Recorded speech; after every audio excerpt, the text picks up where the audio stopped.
Thank you. I appreciate it. Hey, welcome to the Grove Church. Glad to have you guys here this morning.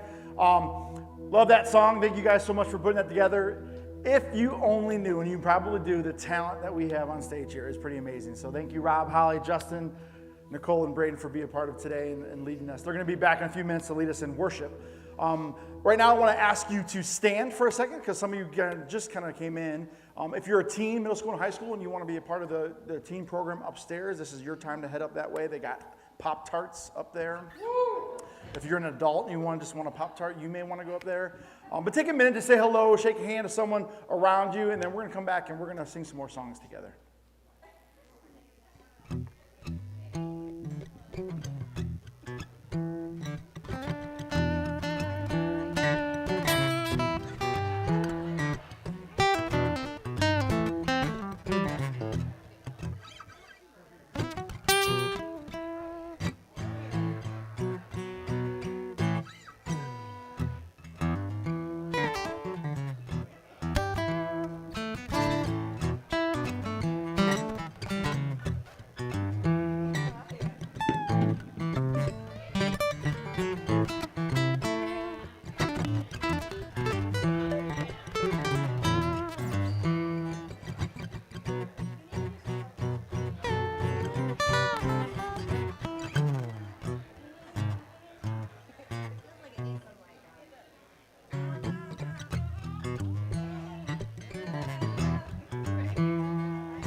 All right.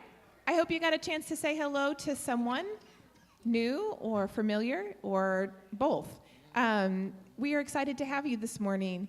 And I'm going to make a few announcements before we get to go back to these lovely guys. And Jeff is right. Sometimes I am a little jealous about how talented they all are because they're really amazing humans and amazing musicians. So both and. We have a few announcements, some things coming up that we want to make sure that you guys all know about. We're continuing our pub theology nights.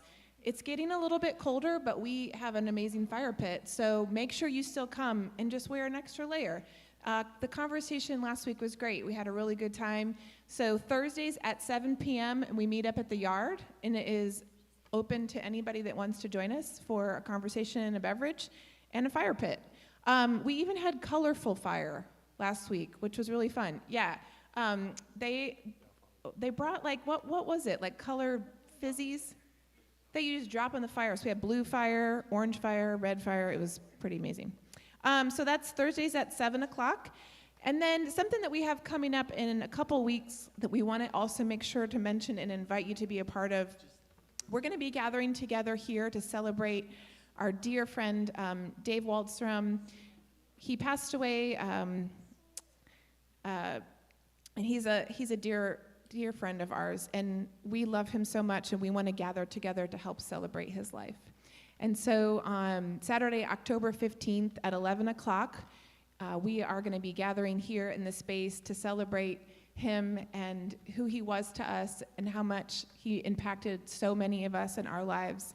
And I want you to be a part of that. Many of you knew Dave, and it was hard because the last bit of time with COVID, many of us didn't get to be around him as much as we would have hoped. And he was an amazing impact in this place, and he loved this church very much, and we want to honor him. So we're inviting you. I know it would mean a lot to Lou if you could come. That's Saturday, October 15th, and we'll be here at 11 o'clock, and we're gonna celebrate the amazing man that he was and he is to us.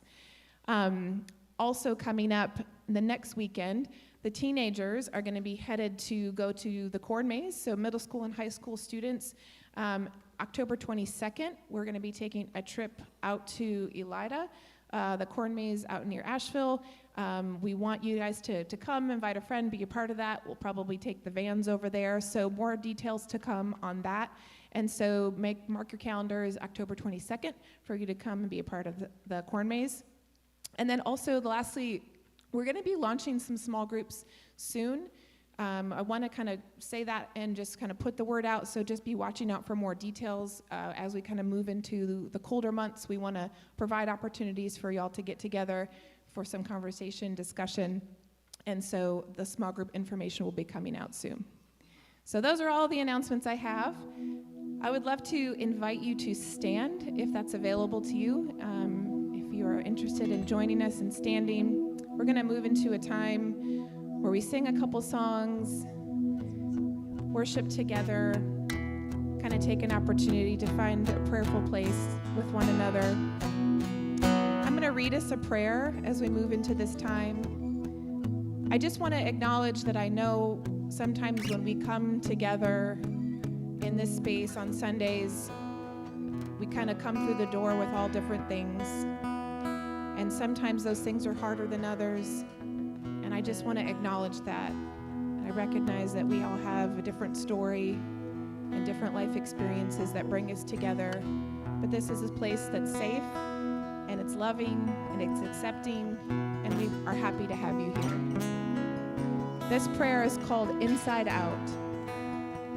It's not always comfortable, God, but it's certainly good that you go straight for the heart.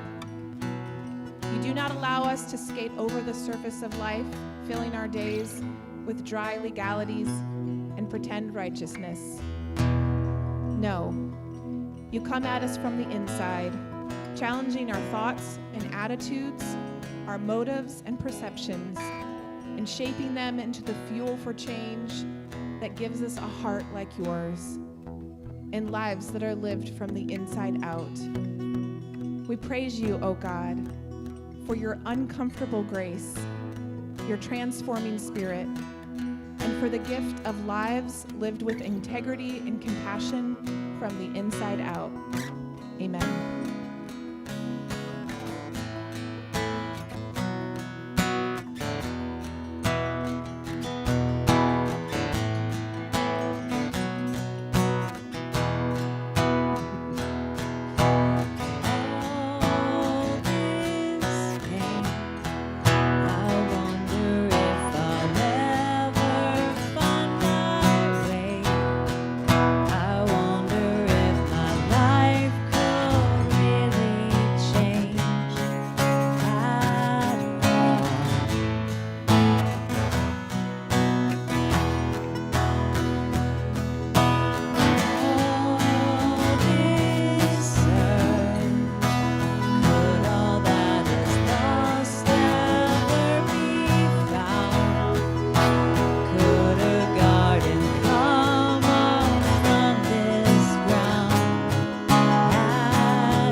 Life is being found in you.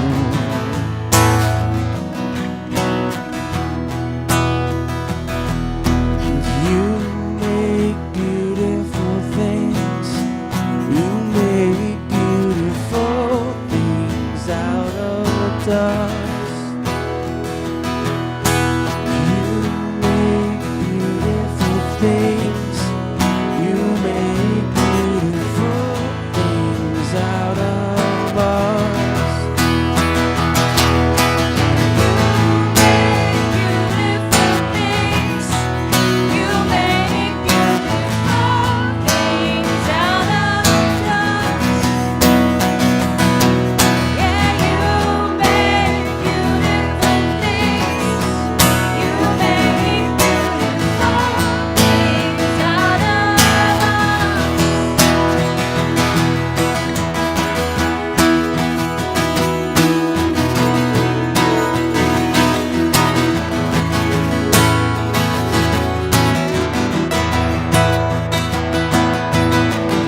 things. You make beautiful things out of us. You make beautiful things. You make beautiful things out of dust. You make beautiful things. You make beautiful things.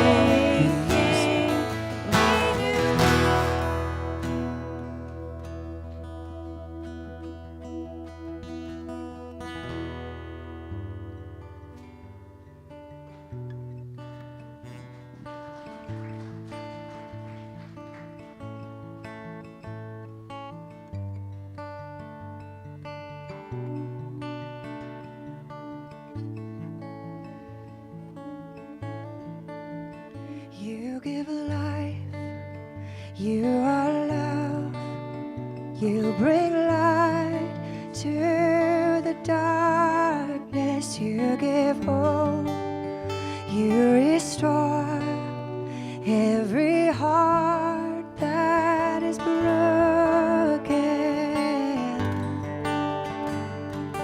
Great are you, Lord.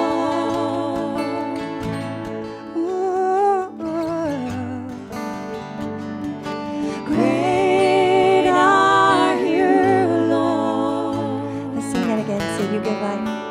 You give life. You are love. And you bring light to the darkness. You give hope. You restore every heart that is broken. So we say, great are you, Lord.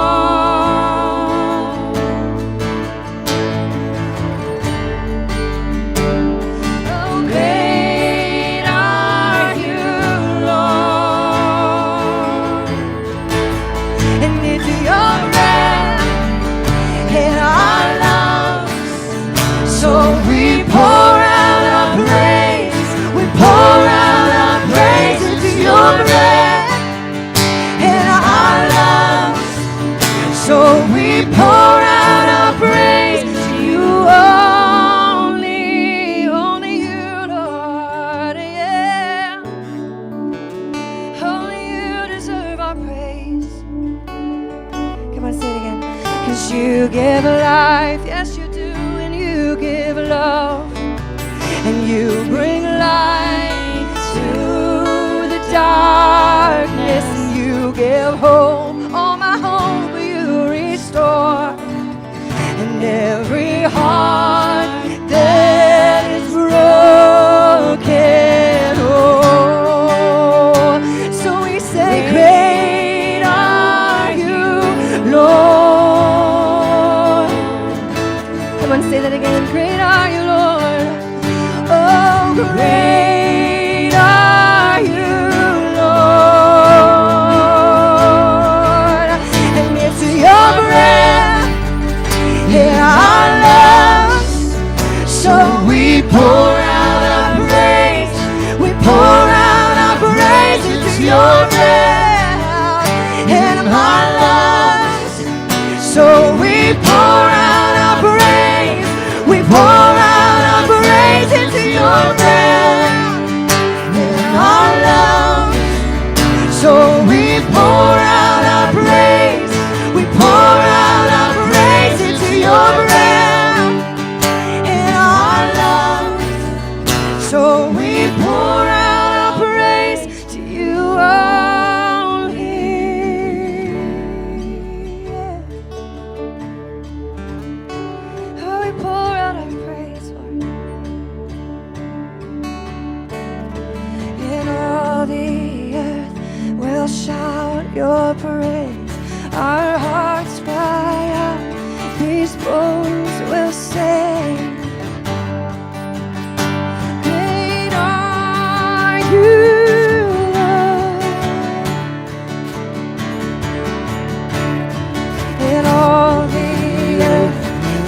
shout your praise.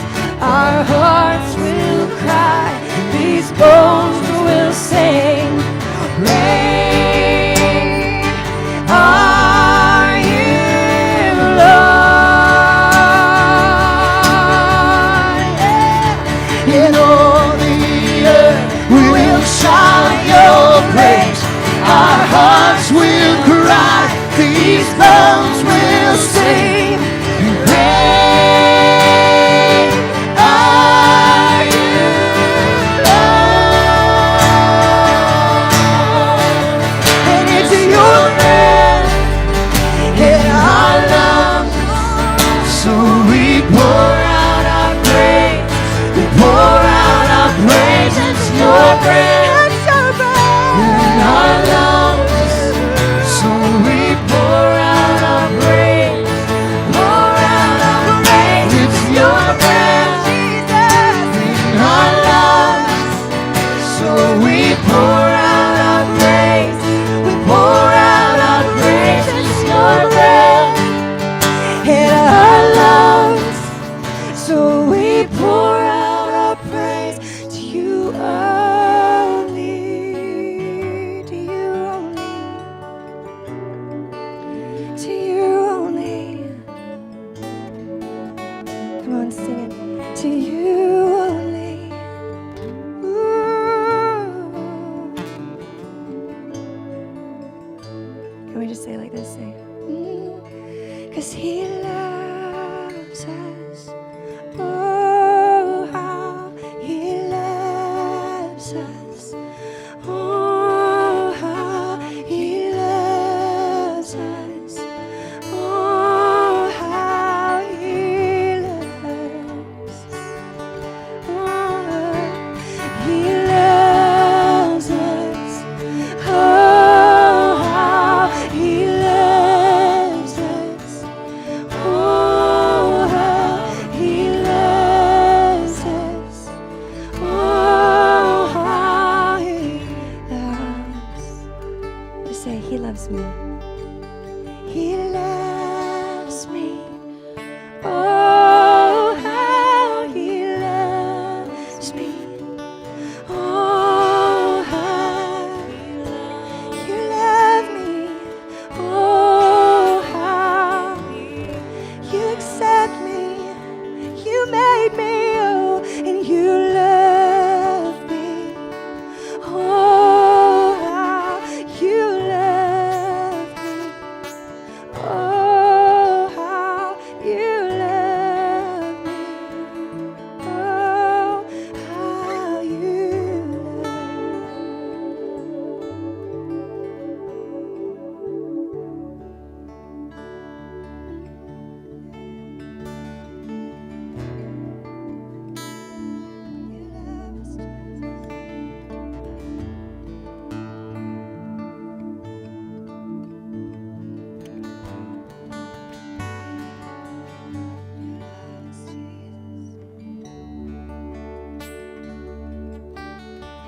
You always have, you always will.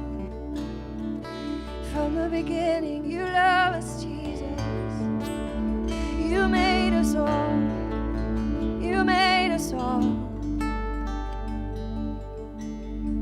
You love us. You know us. You knew me in my mother's womb, and you made me. You made us all beautiful. It's just like your love to do that. And you love us.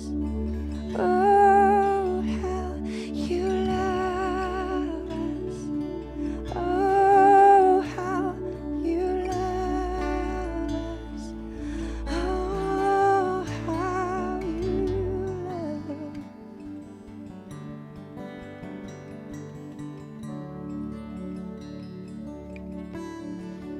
Lord Jesus, in you we recognize what life can be.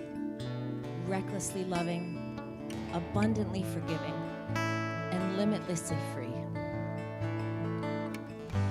Thank you for offering this life to us again now. Thank you for removing the barriers that would keep us from this life and for making us new again. We praise you for the way you lived, opening doors of pain and guilt and releasing captives. We praise you for the way you died, forgiving sinners and denying revenge. We praise you for the way you returned from death, opening graves, and reawakening hopes and dreams. And we praise you for the way that you come to us now, listening, stirring love in our hearts, and passion in our lives. Amen.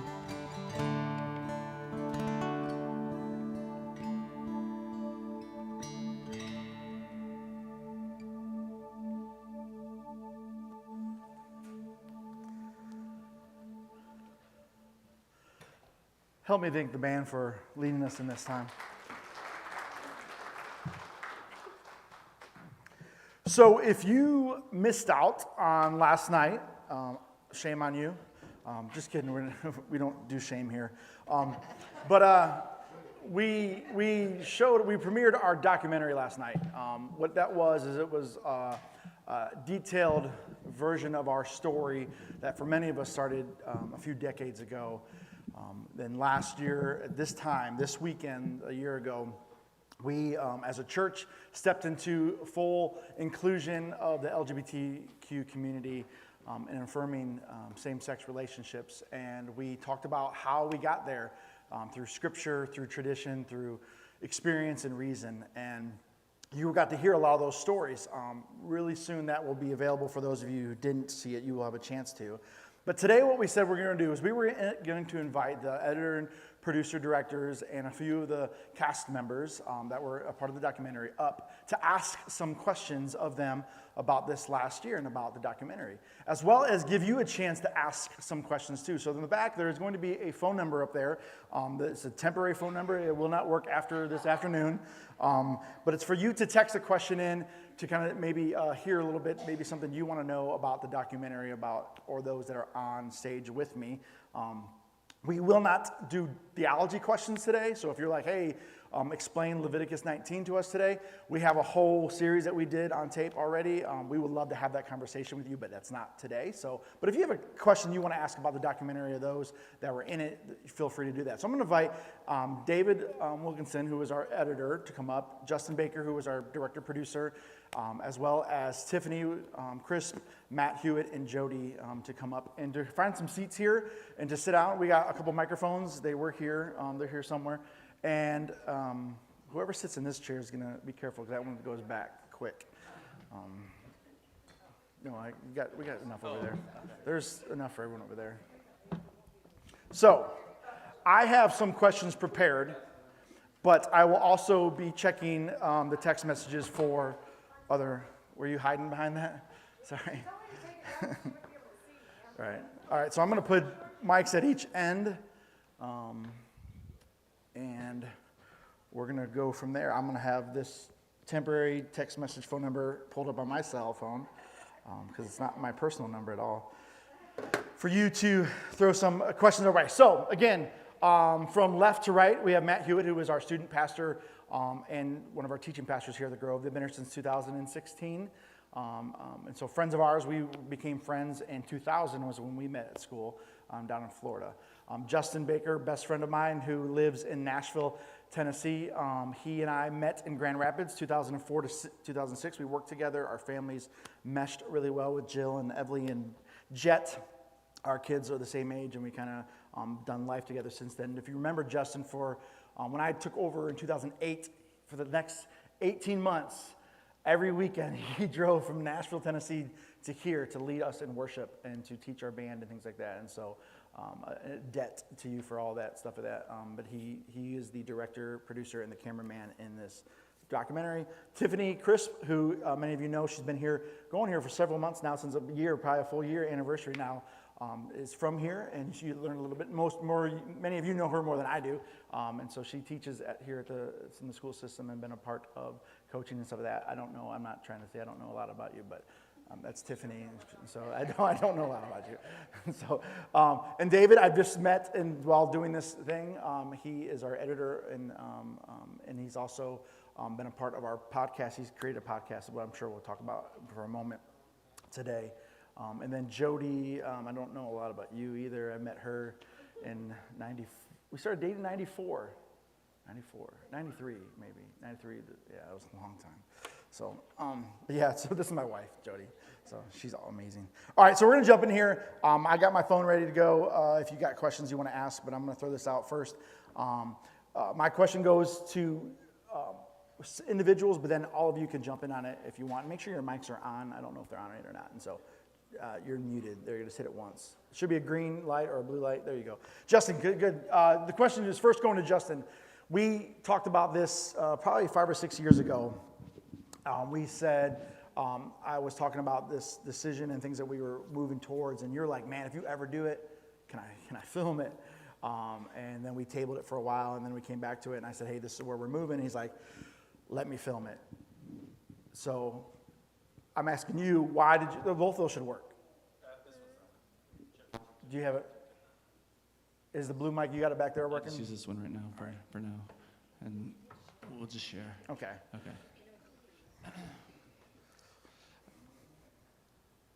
Okay, that was the question, Justin. What was the question? Why did you want to film this? Why did you say, hey, let me film this? Well, I don't know, honestly. Like, no, when we first started talking about this was I think it was like 2018 or 2019. We came here to visit, and you were kind of we hadn't talked in a while or something, and you were kind of sharing with me kind of your vision for the church and what you wanted to do, and I was like, man, that sounds like a really great story. I don't know if I've shared this with you, but like I had an experience similar to yours as far as watching a documentary and kind of like light bulbs going off about the LGBTQ community and church, and I grew up in church just like everybody else on stage here, and had all of the same sort of ideas about everything that everybody else has, and so had to go through like a bit of a deconstruction to figure out like what I think about stuff, and it was a documentary that kind of helped put words to some of the things I was feeling. So for me, it was like I kind of wanted to give back. I was inspired by that, and I felt like I wanted to do the same. And so when you started talking to me about it, it was like, man, this would be really cool to do this. And I know you guys, and so I knew that I would have a little bit more access than I would somebody that I didn't know. So it just felt like a good fit. And then we had to kind of table it, shelve it for COVID. And then when it kind of came back around in 2021 that you were going to make this announcement, it was about a month before the announcement, and it was like, oh, do you still want to do this? Can we do this? Do we have time? Is there a number of things have happened? There's been meetings and elder meetings and stuff like that. I haven't been able to get to, and we decided, no, I think we can do this, and we can kind of recreate some stuff and some conversations that were had, and you said okay, and I was like, okay, let's do this, with no real solid plan, but sometimes that works. So David, question to you. Some of the interaction I've had with you since you mentioned that what it personally did for you, like it wasn't just what you were able to do for others, but this did something for you. Do you want to kind of go into what you meant by that, maybe, and then for all of you, like what personally this did for you? Sure. Okay. So, first of all, I got talked into doing this by Justin. There's a moment in the documentary where Reverend Naomi talks about silence, and how to be silent is to deny the existence of others. I grew up in church all my life, and church was a place where it was the most important emphasis was on scriptural certainty, doctrinal, being behaved. And I've always had a desire, just based on what Jesus said and did, to love on others, but there was a silence. And Justin is not a you got to do this kind of person, but I did decide if he asked me a third time, I'm just going to do it. I'm not gonna no holds barred anymore. I'm just gonna do it. I was subtly trying to be like, yeah, you know, we'll see, maybe we can do a thing. And so once I started doing it, there was a lot of late nights, you know, where I'm just looking at raw footage, just crying my eyes out. And I kind of started to feel like I kind of need an anchor for all of this. And disconnected to that desire to find an anchor, later in the process, I remember editing together Matt's story about his cousin. And I have a cousin, and I felt like there was some similarity there. At a family event, my cousin, over a decade ago, came out to me, and I feel like a loving, good response, but in the last decade, there's been a lot of silence about it. And I couldn't do that anymore. And so, because of that story, I called my cousin, and we had, I wouldn't say it was a reconciliation because we've always loved each other, but I got to just tell her how much I appreciate her, and she needed a family ally, you know, as much as anything. And so I just wanted to be able to do that. So as I kept continuing to edit the documentary, I was like, oh, I found my anchor. I didn't even realize that was going to be that. So hope that answers your question. Let me jump in. You mentioned the word ally. Matt, in the documentary, you mentioned this piece of being an ally, but you also said not just an ally, but an accomplice. Tell me what the definition is of the two of those, and is there a difference, and how can we be either one of those or both of those? Yeah, so I think there is a difference, and I think it was a wild goose several years ago when that difference was kind of pointed out to me at a tent. And the idea is that an ally is a cheerleader. It's someone who's there and might provide a resource or might provide encouragement and those kind of pieces. But an accomplice is someone who's got skin in the game. In other words, I'm willing to be with this. I'm passionate enough about this. And passion doesn't mean zeal. Passion, we call it the Passion Week of Christ for a reason. It means that you care for something or someone you love that so much that you're willing to suffer for it and even die to yourself in some ways for that. So what I found is, as a straight white cis male, an American Christian, it's really easy for me to be an ally to something, but it's another thing for it to me to be in so deep it actually costs me something. And that was a large reason I'm here at the Grove and in North Carolina, is because kind of walked through what it meant to be an accomplice and lost the job that at that time I thought was my dream job and where I wanted to be the rest of my life. I was willing to walk away from it because I needed to be able to not be silent anymore and to love loudly.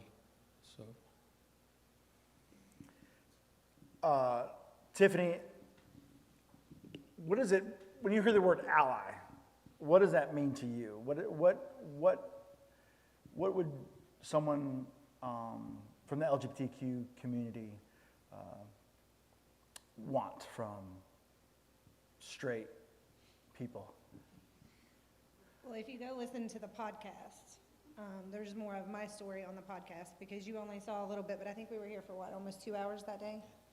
And for those of you who don't know, I fought really hard not to be a part of the documentary. I really did. Like 2 weeks, Justin called me. I ignored his messages. He kept texting. I kept ignoring.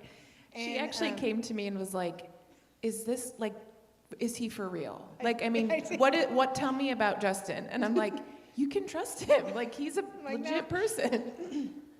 Well, I had agreed to work after school. Well, first of all, I sent him a time, like a 3-hour window. This is the only time I'm available. And his response was, great. I'm available that time too. And so then I agreed to work after school that day, and I texted him, I'm like, I'm working after school. But then the lady who had a doctor's appointment, the doctor canceled her appointment. So they wouldn't let me work after school. Then there was an emergency, and our assistant principal had to get off of the bus route he rides. And I'm like, I'll take it. I'll drive the bus. I get on the bus. I text Justin, can't make it. I'm on a bus route. They literally stopped me at the stop sign at West Elementary. Jason Dunford, if you know him, he was running up. He was like, stop, stop, stop. I can drive. And I was like, thanks. I literally, yeah, I didn't tell you all this. I told Debbie and Jody, and I was literally like, okay, God. Like, I've tried to skirt around you. But in the podcast, I say, we don't need somebody with a pride flag running down the road. We need somebody, and we need people, especially in this community, like at ball games or on the street, where I can go and just be vulnerable and be myself and not have my guard up. Because so many times we have to be guarded, especially in this community. And it's just nice to be like, oh, there's my people from the Grove. I can go let my guard down for a minute. So why share your story? Why, like, what did you want, or do you want people to know? I feel like that's a God question, because I tried really hard not to share my story. No, as you all know, I lost my father to mental illness, and that's been a big push for me. And we lose lots of LGBTQ youth to suicide and deep depression because they're not able to be who they are.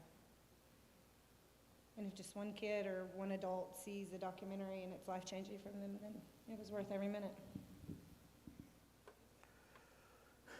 Not just you, but I want you to answer this, but the rest of us as well. And they had gotten these questions a little earlier, and so they kind of know that these are coming. But your church experience up to this point, and now what it is before, kind of like maybe explain what that's like. I think last night you said that you couldn't find the words to what the impact it's had. But you mentioned that growing up in your faith, you weren't condemned. It wasn't an unsafe place for you. Why wasn't that enough? Like, why not continue with the don't ask, don't tell kind of thing? Like, what does it mean to be in a place where, and this is for all of you, what does it mean to be in a place where all of you belongs? Like, all of you. I grew up in a local Southern Baptist church, family church. The clobber passages were never used. I'm lucky in that aspect. However, there was a underlying feeling or underlying statement that homosexuality was against God's will. And the don't ask, don't tell part, you're guarded. You're constantly on your toes. Like, are they talking to me? Are they looking at me? I think I said that in the documentary, that you were always guarded. But as far as knowing what this church means to me, if you've been in my life for the last year, I think it's made me a different person. I'm able to be comfortable. I'm vulnerable. Thanks, Justin. Just being able to walk in and be who I am is there's so much comfort in that. How about any of you, the rest of you, like, what does it mean to have a place where your friends, your family, all of them is welcome? So I've been here for a while at the Grove, and I've been through a lot of the changes that we've gone through as a community. And, some of the faces have changed over the years. We've gone in and out of some relationships with people. And one thing about Jeff, if you don't know this about him, you probably would if you know him up close and personal, is I always feel like he's a lot braver than I am. I get there, but I get there a little bit. It takes me a little while, and I say that as a compliment to him because it's a challenge. I really think through what I decide to do with my life, and the balance of how I was raised and the family connections that I have, and then who I am today. It's kind of been this internal, I wouldn't say struggle, but there's been an incongruence. I think I said that in my interview as well. And I came to this point where I felt that it was important for me to not be incongruent, because I would have conversations with my friends in the LGBTQ and communicate my love and support for them. But then I knew that within the doors of the church, it was a safe and welcoming place, but it wasn't a fully come and be who you fully are. That wasn't happening yet. And I just felt like those two things not matching, for me, I could no longer keep moving forward if those two things didn't line up. And so Jeff's kind of boldness and willingness to take risk, and we have, Jeff doesn't often worry about what people think about him. I worry to the point of death.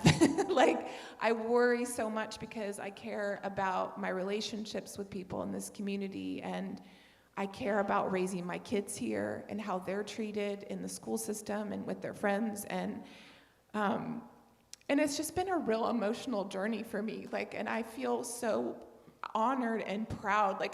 Last night watching everything come together in that story, I was just blown away by the care that, and I know I'm kind of getting off subject, but I was blown away by the care that you took in communicating our story. That is so powerful, and I feel this incredible pride that, play on words, I feel so proud to be a part of a place where I could literally invite any person in this community, regardless of whatever their life experience is, and they could feel safe, and they'd have a place to belong and explore who they are in God and discover how much He loves them. I feel honored that my kids have that opportunity, and I feel proud that those of you who have stuck and journeyed with us, it means so much to me. There's some people that didn't hang on, and I know I did not really answer that question, but It took you a while to get to the answer, yeah, but you got there. Thank you very much. Anyone else want to speak to that? Sorry, guys. In the doc, Reverend Naomi Washington, she asks this question, and so specifically to Matt and Jody, but the rest of you jump in on this one. I want you to think about the beginning of your journey into this. So not now. I want you to think of Matt X amount of years ago, Jody, you guys, years ago before you went out loud, went public with where you were. What was at stake for you? She says, if you make room for others' interpretation, if you were to pause and say, okay, I want to make room, I want to make space to hear what other people think on this, or to consider to change my mind, what was at stake? What do you stand to lose? What was on the table for you? Matt, you've spoke about losing a job before, but what else was at stake personally for you and God?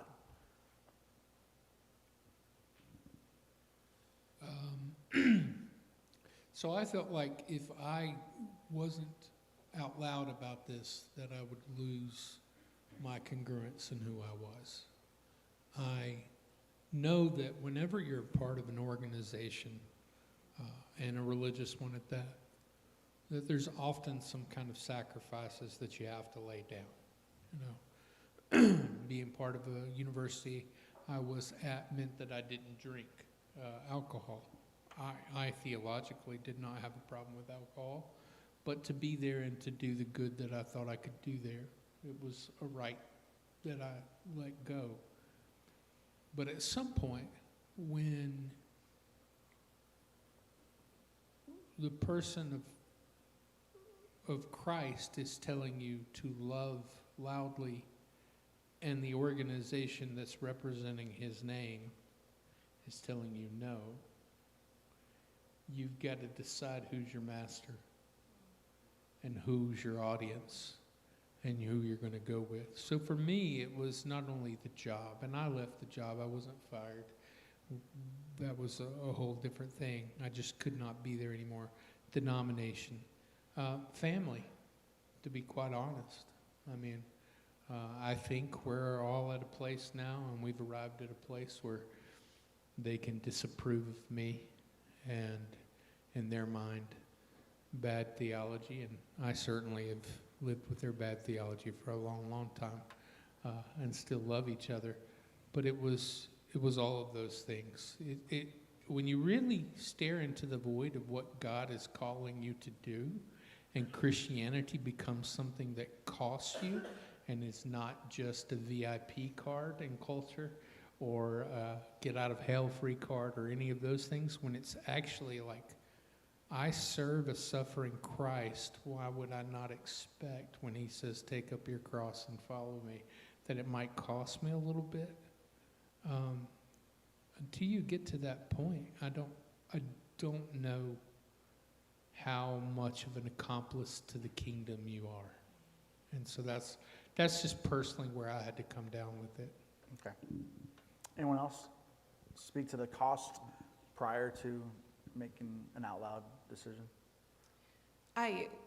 Along the lines of what, and Matt, our background is very similar. We met at Southeastern where he was teaching and I was working there, and that environment, it was hard to kind of know what you really believed and felt, because we were kind of given our set of rules and kind of given our set of beliefs, and you essentially, you fell within that system. You had to fit in, you had to play that role. And I think that the cost for me, for a while, I don't know that it would ever have been a question that I was not an ally. Like, I think that would have been something that I would have stood on for a long time, but I think the switch to being an accomplice and recognizing that it's not enough for me to just love deeply, but to put some skin in the game and to say, I'm with you, I stand with you, I believe in who you are. I think the cost had, the love for people had to become greater and worth it than worrying about what the cost was and who I might lose along the way, friendship-wise, family-wise. That had to take precedent, and I think that's what made the shift for me. Can I mention this just real quick? The gentleman that you guys interview in the documentary, David Gushee. David Gushee was the foremost leader in Christian ethics for all of the evangelical world. I mean, I remember being at Southeastern University when he came out with his book, Changing Our Minds. And up until, this is an example of what you may or may not lose. He went from being the trusted voice on all things ethics in all of our seminaries, whether they're Pentecostal or Baptist or Southern Baptist. And when he put his mind and his reason and his logic and his scholarliness to this issue of the LGBTQ and where it sits with the kingdom, and he says, we need to change our minds. I've been wrong on this. We've been wrong on this. All of a sudden, all of those things he was valued for, his ability to reason out, his ability to be trusted, his scholarly credentials, he pretty much was just gone. He was canceled by evangelical culture. Now, I will say this. Us, all of us, we feel like we're losing everything, but what's really happening is we're unmooring from the dock, and there's a wide expanse of an ocean and a family out there that we just didn't know what was there. And that's what awaits us on the other side, greater freedom and truth. So, those of you who are familiar with the story of the Good Samaritan, it's this idea where there's a human being that's broken and on the side of the road, in the margin of the road. And two religious people go by and pass the other side of the road and leave the man there. And then the Samaritan will go and he tends to this person and tends to the wounds, and then sends the person to a local resting place to get more help, and says, whatever the bill is, I'll come back and I'll make it right. I'll pay for this. And he stops and takes care of him. Martin Luther King, when he retells that story, he talks about the idea that the religious person saw the man and counted the cost and said, if I help this man, what would happen to me? I might lose, my position. I might become unclean and have to travel back to the temple to go through a cleansing process. There's so many things that the priest and the Levite weighed of, if I help this guy, what will happen to me? But the Samaritan looked at the man and said, if I don't help him, what would happen to him? He no longer looked at it like, what would happen to me if I help him? But he said, if I don't help him, what would happen to him? So, the final piece of that question, what's at stake if we don't? That was what's at stake if we do, but what's at stake if we don't move this direction? Tiffany. I think this generation, if you've been in our county in the past year, these kids are going to take a stand, and they're not going to sit idly in a church in a don't ask, don't tell environment, because they're going to tell you, and they're going to tell you exactly who they are and exactly what they believe. And if you don't support them and kind of understand where they're coming from, or at least try to understand where they're coming from, they're just going to be done. Someone else. What would happen if we don't? I agree. I think so many people said it in the doc. I mean, you lose the opportunity to engage and interact with a group of people, and I think that's what's at stake. Mm-hmm. You know, and I agree. I think that you lose a generation of people. We talked about in the documentary that with Generation Z and Generation Y, like the percentage of those teens that identify in this community, also the leaving the evangelical church like crazy. And the number one reason they're leaving is because of the treatment, that our deeds don't match our creeds. We say we love others, but we don't do very good at doing that. And so that's at stake, those generations, yeah. I think even more than that, it's not just who we lose generationally. I think we lose Jesus. I think we hang on to our Christianity and to our religious mechanism, but we lose our founder because Jesus is decidedly with and on the side of all of our brothers and sisters and siblings. And so it's not just about us changing so that we can reach this group of people. We've got to change, or we're going to miss our very founder's heart and purpose and energy and compassion and spirit. We all have friends and family in this community, at home, watching live right now, that we don't agree with. We did a 2-part series about what it looks like to have conversations with people that we don't agree with and still maintain a friendship, because that's the hardest piece right now, is talking and not getting defensive, because these are things that matter. Like, what we believe in these things matter. This isn't what we talk about fighting over flavors of ice cream or what toppings belong on pizzas or not, where we can, all right, we agree to disagree that pineapple does not belong on pizza. You know, we get that, right? Some of us. But this, for me, is like, I can't just agree to disagree. Like, these aren't two sides of the same coin. To continue to speak and keep people in the margins and keep people away from experiencing God, versus opening and letting those things happen, aren't two different things that we can just be okay with. So when things matter, when we can't agree to disagree, when we don't want to fight anymore, and we don't want to avoid, because Thanksgiving is coming up, we're going to see each other, how do we maintain friendships? One of the questions that just came in was, how do you maintain a relationship with someone you disagree with, where you believe something so strong that it impacts others, but you want to not cut them off?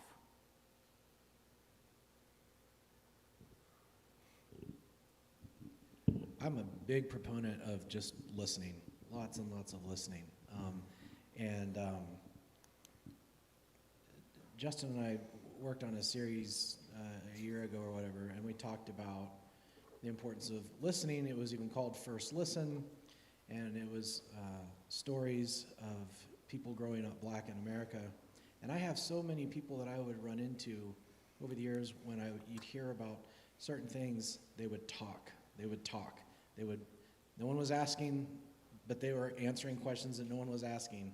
and they were white. And it was like, maybe don't talk, maybe just listen. And with this issue, if you're straight, maybe not talk so much, but just listen. And, you know, I feel like personally, at least when I think about Thanksgiving or when I think about my family, the family that I grew up in, they were very loving with people from other cultures, and we kind of grew up that way. And I always, in those family moments and friend moments where there's people who you may not agree with, I try really hard to listen a lot first, even point out the things that I appreciate about them. I mean, I know this sounds very, very simple, but that's about all I got in this world right now. But I think it's important. So. We, like I said, 2 weeks ago, we did a message on this. We talked about talking across the divide, and a plug for that. You know, if you want to, that's on YouTube, that you can watch that. But we walked through this book by Justin Lee, who just talks about this idea of having conversations where we disagree well. You know, where we can still be friends afterwards, and that was a very helpful book for me. But also, abbreviated sermon message that you guys can listen to that kind of talks to that. Couple more questions, and then we're going to get out of here. Two-part question here is, if I get it, if the message is too late for some people, I get it that the trust of the evangelical church is gone, that people will never want to go step doors into a church again because of the trauma, the pain, the damage that was already done. My hope is that they would see God and Jesus as separate from the church and not the same. But how do we, I guess two parts is, what do we want to see come out of this documentary? Like how would we, convince might be the wrong word, but how do we say to our LGBTQ siblings that you can believe us this time, that you are welcome? Because to me that sounds disingenuous with our track record. Like, Tiffany, why did you believe us? Like, what reason did you have to trust us that this wasn't a bait and switch last year, that I was going to get you here and go, all right, intervention time for Tiffany? You know, like, what was it? Well, again, I think that was God opening up the door. For those of you who've never worked in kindergarten, it's complete chaos. Controlled chaos, but chaos. And for some odd reason, Heather Burgess and I ended up on the playground at the same time alone. And that never happens, where it's just two of us, and there was an opportunity to talk, and this was around a lot of what was going on in our community around homecoming last year. And Heather is one of our elders here at the church. And, you know, I was opening up to her about it. I had just switched schools and was really coming out to all of my new coworkers. And so I told Heather, and Heather just scooted next to me, and she said, "You got to come to church with me." And I was like, I've heard about the Grove. They have coffee. Not even you were going to come here, right? They have coffee with service. And so Heather was like, "No, we're doing this thing on being accepting and affirming, and I really think you should be here." And I actually missed the first week, but I came the second week. And from the minute I walked in the door, I was able to see the sincerity in everybody's eyes and actions.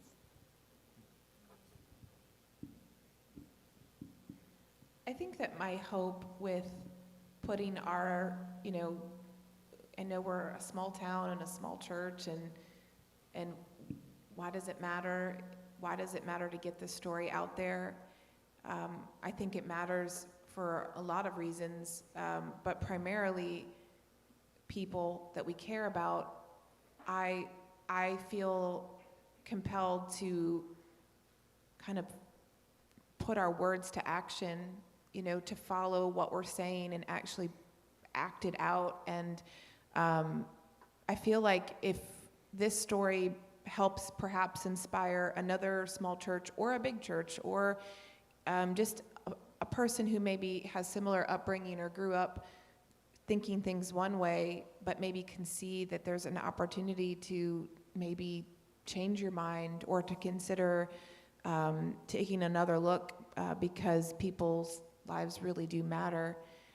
That would be my hope, that it would open up opportunities for conversation and inspiration in other ways. I think it already has. I mean, I think there's already lots of good conversation happening. Nicole called me last night with a story that was from the documentary that happened mid-documentary, that lives are being changed and people are being affected by the conversations we're having.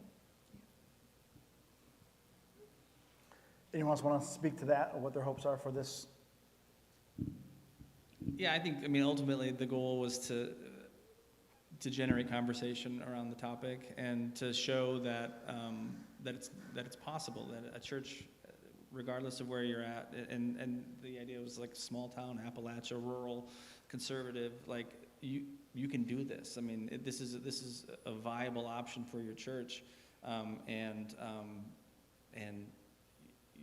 the doors might not close. You know, you might be able to stay open and get a whole new group of people to come. And that was my goal, was to just say, like, see, they did it.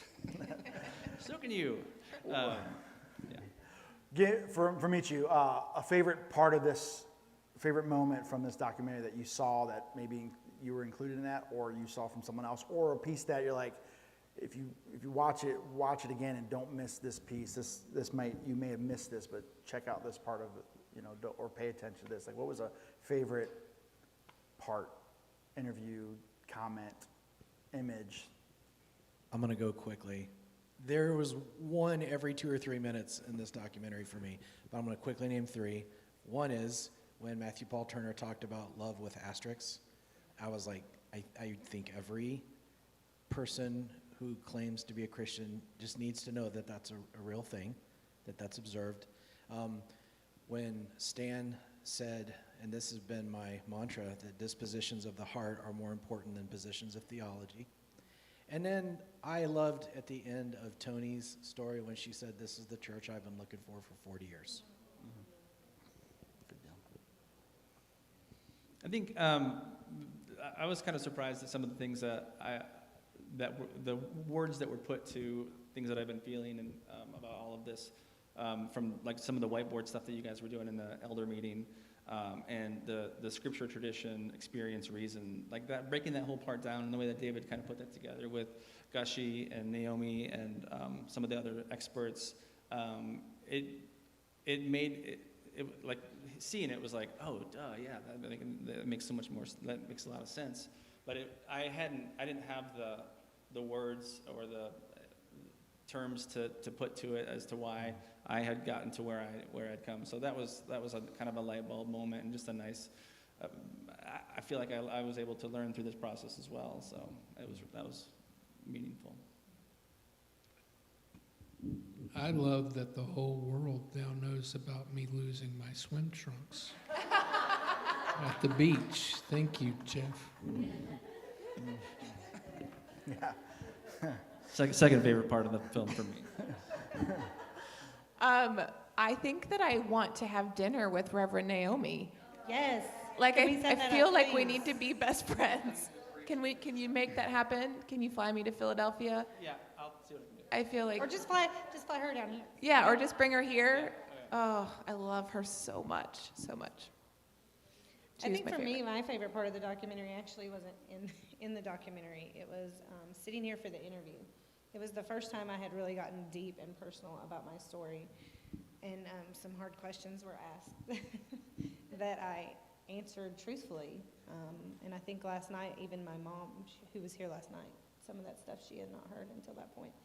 And also working with Justin at Deep Creek in the snow, walking backwards on the rocks, like just working with the two of these gentlemen was amazing, and it made me feel so comfortable to tell my side of the story. Cool deal. You should have seen him though, walking backwards up through there. Like the whole time I was terrified he was gonna fall and the camera was gonna go. It was scary. All right, so last question, kind of to David and Justin. It came from the audience, but as well as some piece of it for me. How was this funded? Like, who paid for it? Because it's not coming in these baskets that I know of. Well, how was this funded? And we didn't ask you to do that, so that's why. But how was this funded, and what now? Where's this? What do we do from here? Was this a one-time thing? I mean, what's going to happen? Yeah, I mean, it really wasn't funded. It was kind of, we just, It was funded by love. It was funded by love. Yeah. No, I mean, it really was just kind of like, we just made it happen. I mean, there were many trips that were like, I do video work for a profession, so I'd like travel somewhere and I'd try to like sneak in an interview or like piggyback onto another job, and I had to rent gear for other stuff, and so I would use some of the rented gear for this, and it was just, I mean, there was no funding really. It was kind of just we'd travel, and I used some like flight miles to fly to Philadelphia, so I didn't have to pay for that. So stuff like that. There were people here, and they wouldn't want me to mention them, that provided cabin rentals, loft rentals, things like that. Yeah. That made not just you Yeah. guys places to stay, Totally. but Stan and Josh and Beck, all the people that came here and spoke Yeah. during that series. You guys provided housing for them and things like that, and that was amazing because we couldn't afford that, and so. Yeah, Yeah. it was a great experience, and I'm super thankful that we got to do it. And it was, for me, it was just personally, it was like, I wanted to see if I could do it, you know. And so it was good to be able to work with David and be able to bring it all together. And so as far as like where it goes from here, we do have a streaming service that it's going to live on, and we're still finalizing getting all of that like squared away. So I don't know exactly when it's going to air, but I'm sure that you'll communicate that once that all gets. But Figure it it out. will make its way out there. It Yeah. has, yes. Yeah. And so. So we applied to a couple of festivals, and we didn't get in. One of them was that I thought like, oh man, we'll probably get into this one. It was the Asheville Film Festival, and there was like a little slat on, like a little checkbox that was like, was this filmed in North Carolina? And we're like, yeah. And so I thought like, we're for sure gonna get into that one, and we didn't. So I was like, well, maybe we won't. We still have opportunities for that. That's not- Potentially, yeah. So there's potential for some festivals, but I'm not super like, I don't know. I'm not going after festivals as much. Yep. No. And so, speaking to the fact that it wasn't funded, and you have been clear that you're not asking for money, you're not wanting to be repaid. I should ask your wives if that's the case or not. But I didn't say this last night. I wanted to, because I knew there was a lot of people there last night that may never come back, just because maybe this church isn't their thing, or this church, or whatever it was. But if you don't ask, people don't know. But this place could use that funding if people wanted to jump on board and say, hey, I can get behind that, what you guys are doing in North Carolina, I can help make that happen. And so I know those of you that are part of the Grove, we don't ask a lot for money. We do have baskets out here that people can give to, and we're upfront that your giving helps us pay the bills and things like that, and it's always going to be. But for us to continue to be who we are, we are right now currently the outside place for the GSA of Swain County, so that's the Gay Straight Alliance in the high school, uses our facility for activities, and so it's a safe place for them to come, and that's going to continue to be. But for us to be able to do things and continue to be a part of this community and change lives and stuff like that, it's a village that takes. And so whether you're listening on our podcast right now or on our Facebook, YouTube, or someone that says, hey, I could be a part of that. We are tax exempt, and that can really help and make this place be what it is or what it needs to be. And so, yeah. Well, that's all I got. I want you guys to help me thank them for everything that they did, they're a part of. So, and we'll edit this out of the live cast, but we will make the documentary available for you immediately to where you could watch or give it to your friends. How it will work, though, and we'll have to edit this out for now.